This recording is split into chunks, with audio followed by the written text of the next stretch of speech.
An honor and privilege to have Dr. Peter McCullough from Texas in the United States of America with us today. Thank you. He is an internist, cardiologist, epidemiologist holding degrees from Baylor University, University of Texas Southwestern Medical School, University of Michigan, and Southwestern Methodist University. He manages common infectious diseases as well as the cardiovascular complications of both the viral infection and the injuries developing after the COVID-19 injections in Dallas, Texas, USA. Dr. Peter McCullough has broadly published on a range of topics in medicine with over 1,000 publications and 685 citations in the National Library of Medicine. Dr. McCullough testified multiple times in the U.S. Senate and many state houses on aspects of the pandemic response. Dr. McCullough has had years of dedicated academic and clinical efforts in combating the SARS-CoV-2 virus, and in doing so has reviewed thousands of reports, participated in scientific congresses, group discussions, press releases, and has been considered among the world's experts on COVID-19. Thank you. Thank you for that introduction, and thanks for all the warm greetings today. Thanks to Ms. Anderson, members of Parliament, and ladies and gentlemen. As introduced, I'm Dr. Peter McCullough. I'm a practicing internist, a cardiologist, and epidemiologist, and I've been completely dedicated since the onset of the pandemic to doing everything I can to help each and every patient. These are my observations, and this is my analysis. There have been two waves of injury to the world. The first has been the SARS-CoV-2 infection, which preyed upon the frail and the elderly. And then the second wave of injury now has been the COVID-19 vaccines. The role of the WHO appears to be adverse in both of these.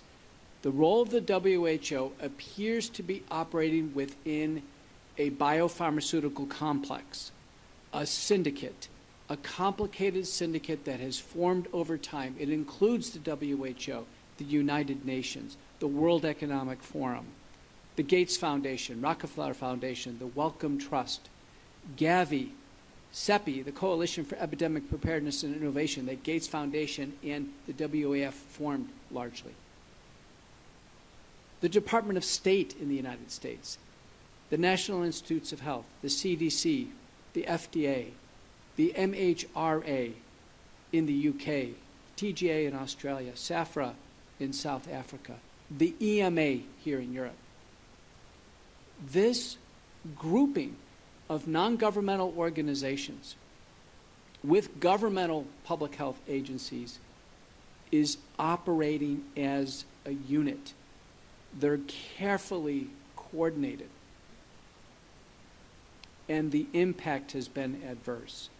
At the outset of the pandemic, there was an investigation by the WHO on the origins of SARS-CoV-2. That's when the beginning of the cover-up began. Rear Admiral Brett Giroir in the United States nominated 3 independent scientists to go to Wuhan and figure out what was going on. We knew at that time, and this has all come out in congressional hearings, that Anthony Fauci, Francis Collins, Jeremy Farrar, who was at the Wellcome Trust, who's now the chief scientist at the WHO, Christian Anderson at Scripps, Edwin Holmes in Sydney, Peter Daszak at the EcoHealth Alliance. They all conspired in January of 2020 to cover up what they knew, that the virus was engineered in a joint U.S.-Chinese collaboration in the lab in Wuhan, China. And they deceived the world with 12 subsequent fraudulent papers in the peer-reviewed literature. These were quarterbacked by Jeremy Farrar, who is the chief scientist at the WHO. This is all in the series of reports in the House Select Committee in the United States by the U.S. Congress led by Representative Brad Wenstrup. The WHO has played an adverse role from the very beginning, deceiving the world on the origins of SARS-CoV-2. Doctors like us in clinical practice got behind on this because our governments and agencies like the WHO weren't honest with us. And instead of helping us, or at least getting out of the way in terms of treating patients and saving lives, they got in the way and they impeded our ability to treat patients. They effectively created an entire environment of therapeutic nihilism. There are only two things that prevented hospitalization and death. One was early treatment early on, and then the second was to acquire natural immunity with the first episode of the infection. Nothing else worked. There were only two bad outcomes, hospitalization and death. To this day, the WHO does not support, embrace, or promulgate early treatment protocols for patients with acute COVID-19. That should tell you something. That should be a wake-up call. We're going on 3 years of this. 3 years of this. And still nothing to reduce human suffering from the WHO. Nothing. In fact, efforts that enhance human suffering. Because the first wave was the illness. And I've testified in the U.S. Senate multiple times, the majority of hospitalizations and deaths were completely avoidable in the highest risk patients with early interventions, starting with virucidal nasal sprays and gargles, and then intravenous and oral drugs administered at home to get people through the illness. Now enter the vaccines. Since 2021, the vaccines have ravaged the population in the world. Worldwide, 2/3 of people took a vaccine. The United States COVID Community State Study shows 75% of Americans took a vaccine. Thankfully, 25% didn't. I was the only public health and public figure in the United States in writing to question the vaccines before they came out. And I did it as loudly as I could.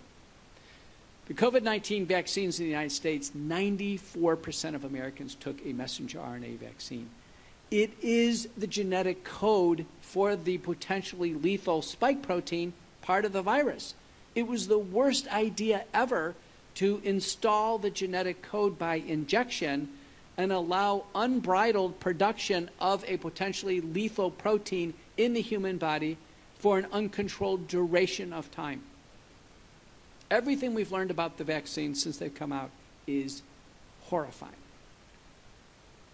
There's not a single study showing that the messenger RNA is broken down because it's pseudo-uridinated. It's made synthetically.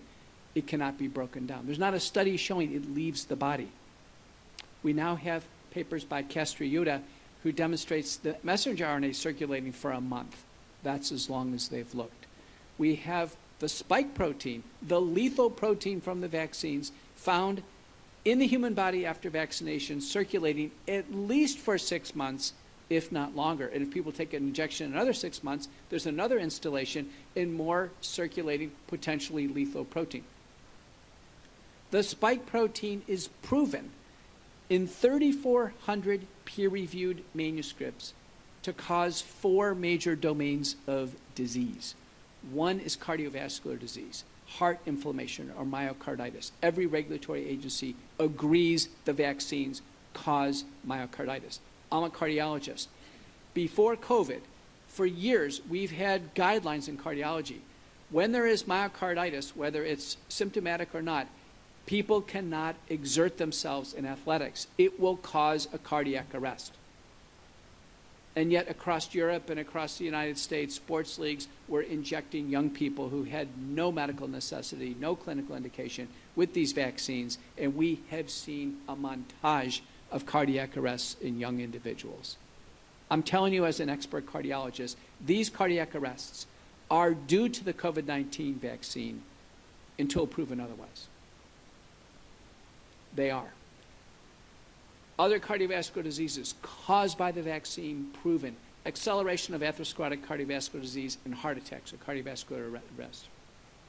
Posterior orthostatic tachycardia syndrome or POTS, or people passing out due to low blood pressure. You have seen montages of people in the media, one after another, passing out like you've never seen before. It is the vaccine until proven otherwise. Aortic dissection, atrial fibrillation, other arrhythmias. Cardiac arrest in the absence of myocarditis has been described with the COVID-19 vaccines. The cardiovascular domain of damage in the human body from the vaccine is substantial, more than anything we've ever seen with cholesterol, high blood pressure, or diabetes. The second major domain is neurologic disease, stroke, both ischemic and hemorrhagic, Guillain-Barré syndrome, ascending paralysis that can lead to death, which it has led to death with messenger RNA vaccines, agreed to by all of our regulatory agencies: small fiber neuropathy, numbness and tingling, ringing in the ears, headaches. These are common. Third major domain, blood clots. Blood clots like we've never seen before. The spike protein is the most thrombogenic protein we've ever seen in human medicine. It's found in the blood clots.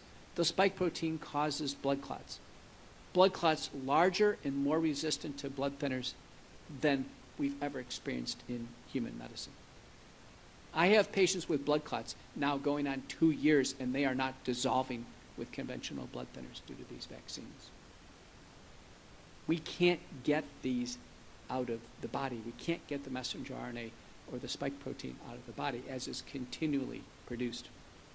Fourth and last domain, immunologic abnormalities. Vaccine-induced thrombotic thrombocytopenia and multisystem inflammatory disorder are early acute syndromes, well described, published. They have their own acronyms, all agreed to by the regulatory agencies. So all of you in the room and all of you listening online are asking, is it me? Is it my family member? Is it my loved one? Who is going to be the next person to drop after a vaccine? We've seen cardiac arrest now 2 years after these shots. 2 years. I'm the senior author on the largest autopsy study ever assembled of death after COVID-19 vaccination, worldwide. We searched the literature, 600 papers, all the clinical findings. We reviewed them with contemporary knowledge, experts in pathology and clinical medicine. Our conclusion, 73.9% of the deaths after vaccination are due to the vaccine. They are due to the vaccine. When it's suspected myocarditis, in a second paper, of which I'm the senior author, it's 100% of the time. It's due to the vaccine. Not COVID, respiratory illness, the vaccine. We are seeing now a third false narrative. The first false narrative was that the virus is unassailable, we have to stay in lockdown and be fearful. The second false narrative is take a vaccine, it's safe and effective. The third false narrative now is it's not the vaccine causing these problems, it's COVID. It's COVID that we saw back in 2020 causing all these problems in 2023. Don't fall for the false narrative. The medical literature at this point in time is compelling. The Bradford Hill criteria for causality have been fulfilled. The vaccines are causing this enormous wave of illness. Now, could it be you and your family member? A few important papers to finish.